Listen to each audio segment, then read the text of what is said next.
আপনি বিশ্বাসই করতে পারবেন না এই দুর্ঘটনাগুলো কতটা ভয়ঙ্কর ছিল।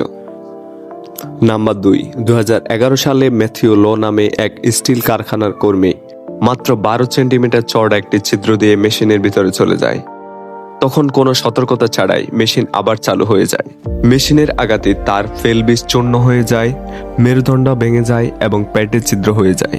চিকিৎসকরা ভেবেছিলেন হয়তো তিনি আর বাঁচবেন না, কিন্তু একাধিক অস্ত্রোপচারের পর তিনি সুস্থ হয়ে ওঠেন। কয়েক বছর পর তিনি একই কোম্পানিতে আবার ফিরে যান। নাম্বার 1 বলার আগে তুমি যদি একদম সুস্থ থাকো তাহলে একটা লাইক দাও আর চ্যানেলটি সাবস্ক্রাইব করো এবং কমেন্টে তোমার নাম লিখে যাও।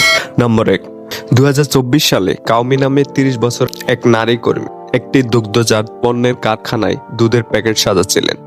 হঠাৎ তার পোশাক একটি কনভেয়ার বেল্টে আটকে যায়। এরপর তার চুল আটকে যায় এবং মেশিন পুরো শক্তিতে তাকে টেনে নেয়। তার চিৎকার সহকর্মীদের সতর্ক করে তোলে, কিন্তু তারা সময় মতো মেশিনটি থামাতে পারেনি। দুর্ঘটনাটি এক অবর্ণনীয়ভাবে শেষ হয়।